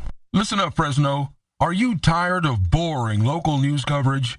Then log on to FresnoForward.com, the Central Valley's #1 source for independent, local, and alternative news and views. FresnoForward.com is updated daily, bringing you stories on government corruption, local activism, Fresno culture, and so much more.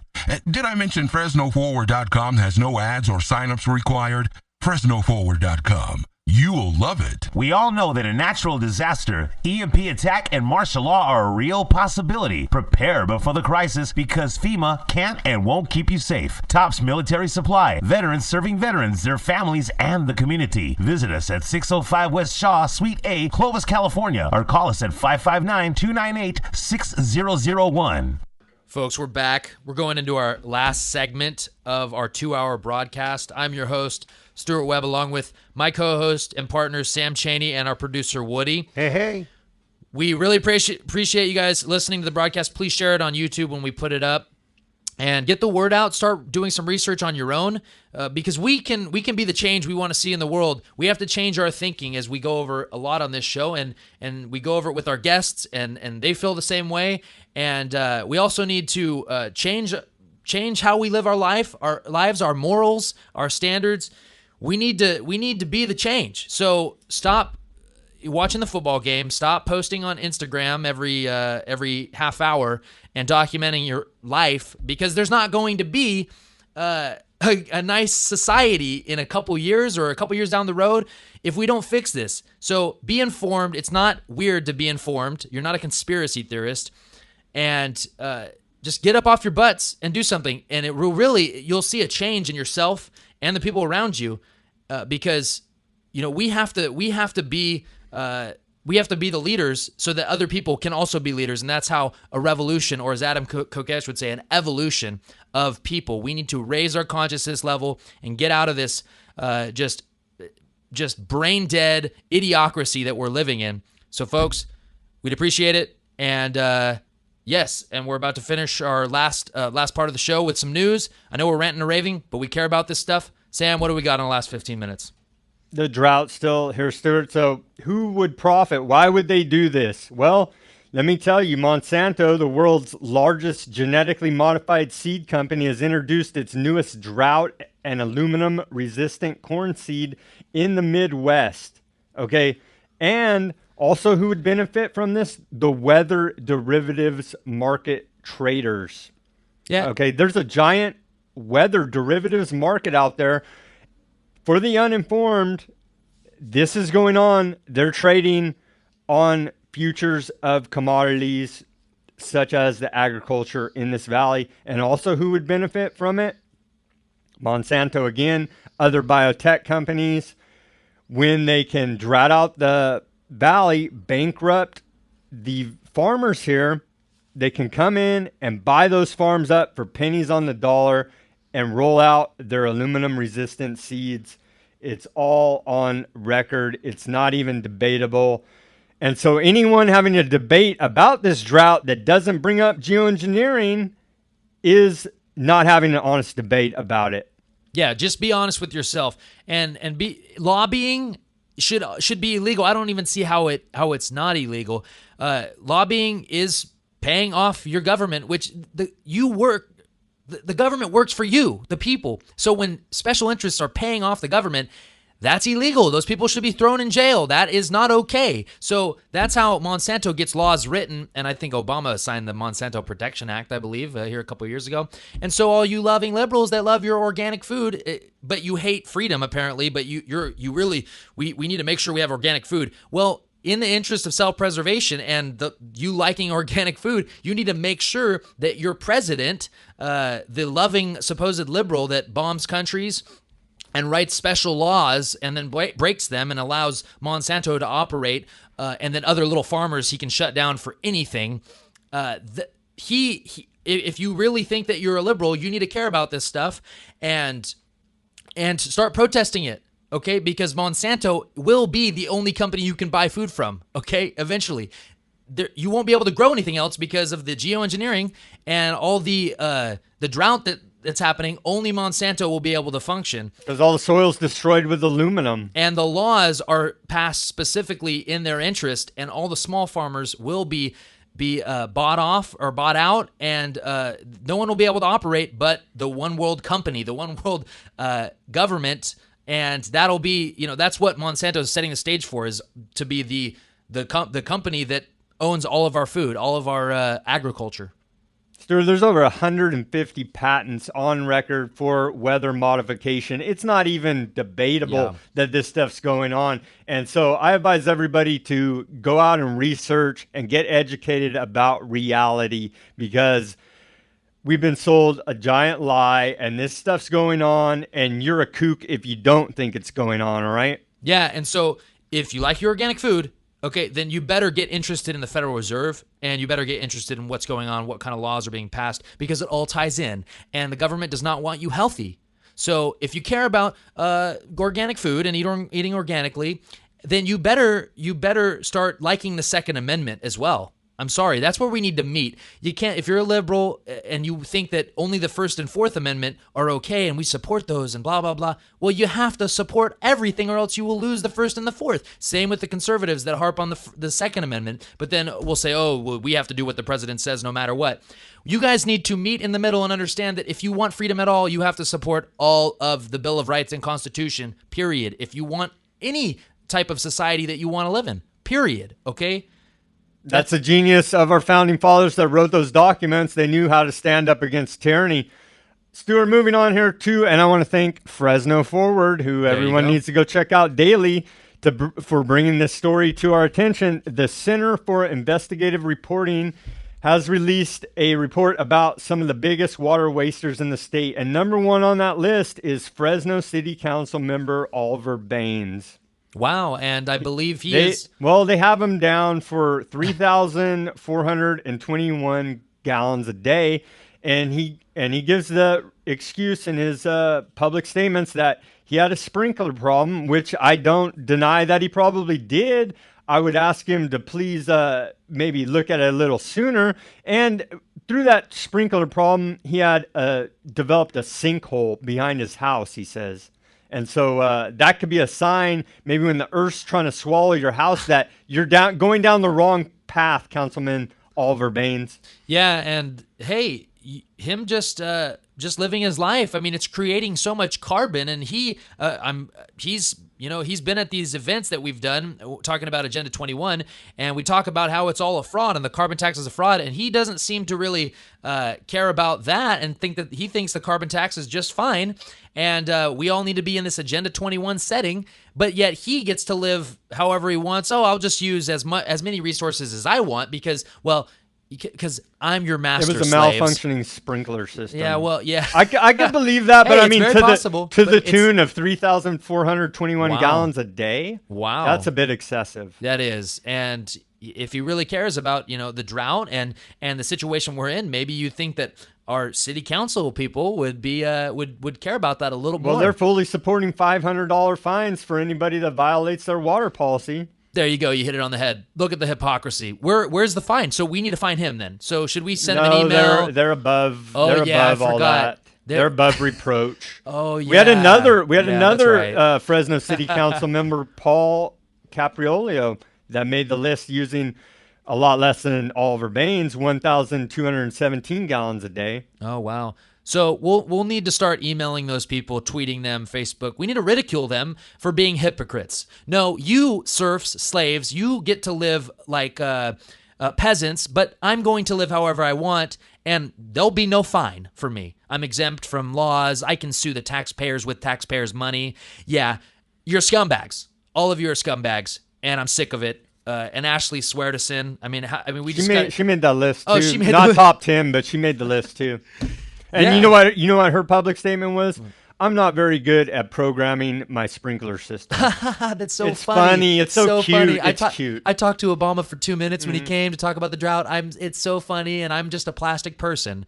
You're gonna lose everything too. Okay, and you're gonna wish that you would have chosen the right side of history when being mayor of Fresno. And it's the CEO of Fresno, right, Sam? Not the mayor. You don't serve the public. CEO. It's the CEO because it's a company. Because we're ran by multinational corporations, criminal interests, cartels, elites run our government. Okay, we only have freedom, a little bit of freedom, because they're allowing us to have a little bit of freedom. But once they get their police state in, it'll all come down. And hey, being mayor of Fresno, no one's gonna care, and you're gonna wish that you wouldn't have sold out. Stuart, moving on here to the wars now. We've been in Afghanistan for 13 years. 2,000 U.S. soldiers have died there. 20,000 Afghanistan civilians have died there. And there's no plans to pull out until 2024.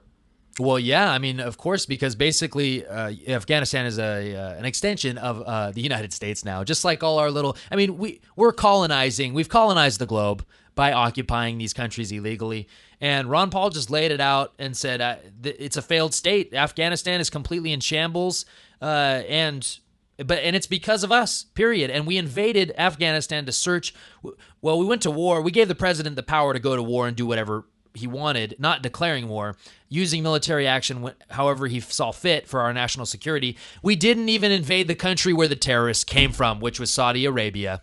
And Ron Paul's also spoken out about the 28 pages that I think that are going to the 28 pages that are redacted from the 9/11 Commission report. They're going to expose Saudi Arabia for being involved in 9/11, which was pretty obvious because 15 out of the 19 wars from Saudi Arabia. But no, we invade Afghanistan so we can ship the opium and control the drug trade, because that's what we do. But hey, and they have a massive amount of lithium there as well. There you go, all the natural resources. But no, the Afghanistan people, they're all collaborators. They were all involved in 9/11. No, what a joke. We're so naive, and that's why this country is going to be judged. Stuart, we can no longer support funding ISIS, Al-Qaeda, and then go and turn around and say that we're against them.